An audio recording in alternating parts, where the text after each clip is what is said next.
جمال الوجود بذكر الإله وتصفو الحياة بنور هدى. ایک بات آپ کو سناؤں، آپ حیران ہوں گے. اولیاء اللہ میں ایک حضرت شیخ فتح موصلی رحمۃ اللہ علیہ گزرے ہیں. یہ حضور کی ہی امت ہے، یہ حضور کے ہی امتی ہے. جو حکم حضور علیہ الصلوۃ والسلام کے ذریعے سے خدا کے ہم تک پہنچے، وہی حکم ان تک پہنچے. ہم پر کتنی نمازیں فرض ہیں؟ ان پر بھی اتنی ہی تھی. ہم پر کتنے روزے فرض ہیں؟ ان پر بھی اتنی ہی تھی. لیکن سنیے، ایک دفعہ ایک صاحب ان سے ملنے آئے. ملاقات کے وقت آنکھوں میں انہوں نے جب آنکھیں دیکھی تو سمجھ گئے کہ یہ تو روئے ہیں. تو انہوں نے فرمایا کہ شیخ، آپ کی آنکھیں بتا رہی ہیں کہ آپ تو خوب روئے ہیں. اور علماء نے فرمایا وہ اس دن اتنا خدا کے آگے روئے تھے، آپ تو مانیں گے نہیں. حضرت نگینوی رحمۃ اللہ نے لکھا ہے کہ آنسو خشک ہونے کے بعد خون شروع ہو گیا تھا، تب خاموش ہوئے.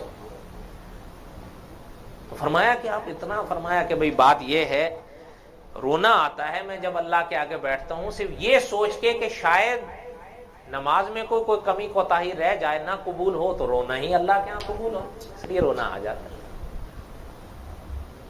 جب فوت ہوئے، اگلی بات سنیے، جب فوت ہوئے تو انہی صاحب کو خدا نے خواب میں ان سے ملایا اور انہوں نے پوچھا کہ حضرت کیا ہوا، آپ تو وہ دنیا چھوڑ کے آپ یہاں آ گئے.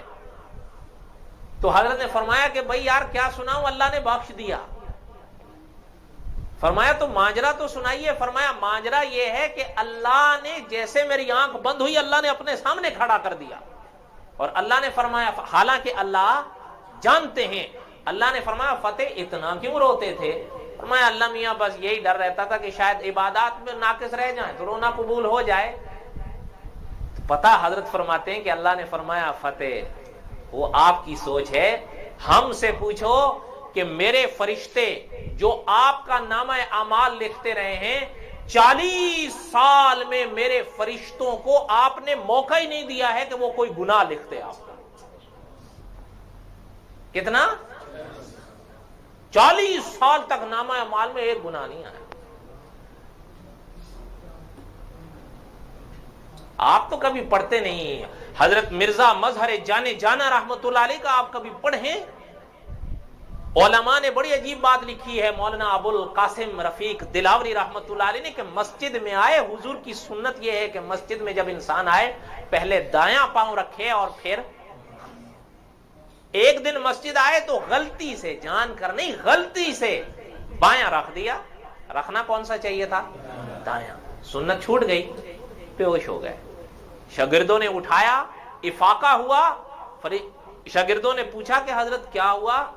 فرمایا 20 سال میں پہلی دفعہ حضور کی سنت چھوٹی ہے، دل برداشت نہیں کر سکتا. نہیں سمجھ میں آئی بات آپ کو؟ جو حضور کی ان سنتوں کا اتنا پاس کرتے تھے، وہ حضور کی بڑی سنتوں کا کیا پاس کرتے ہوں گے؟ آپ خود سوچئے کیا عالم ہوگا. لیکن بہرحال یہ تو بڑے لوگ تھے، اس لیے بڑے لوگوں کی باتیں بھی بڑی ہوتی ہیں. لیکن آپ اور ہم ان کا مقابلہ نہیں کر سکتے.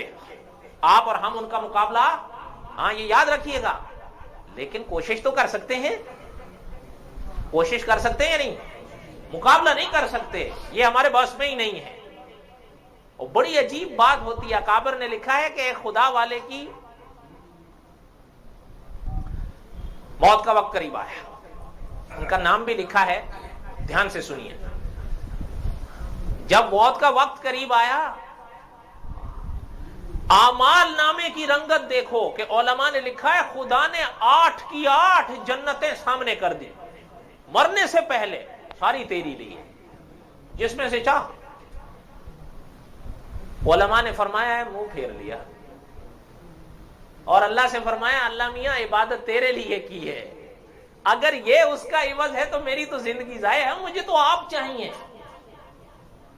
علماء فرماتے ہیں اسی سمے اللہ تعالیٰ نے وہ نقش بجھا دیا، اپنے آپ کو سپرد کر دیا. بات سمجھ میں آ رہی ہے نہیں آ رہی ہے؟ اچھا، لیکن اسی واقعے کی شرح میں علماء نے لکھا ہے یہ صاحب حال لوگ ہوتے ہیں، ان کا مقابلہ آپ کے اور ہمارے بس کی بات نہیں ہوتی ہے۔ جنت خدا سے مانگو، اس لیے کہ یہ انبیاء کی تعلیمات ہیں، ان لوگوں پر اعتراض نہیں کیا جا سکتا، اس لیے کہ یہ صاحب حال لوگ ہوتے ہیں، یہ اس درجے پر ہوتے ہیں کہ وہ سجدہ ہی کسی جنت کی طلب میں نہیں کرتے، خدا کے حکم کے لیے کرتے ہیں۔ آپ اور ہم کمزور ہیں، ہم جنت کے لیے کریں گے، دوزخ کے ڈر سے کریں گے، لیکن بہرحال کریں گے۔ کیا کریں گے؟ بہرحال کریں گے۔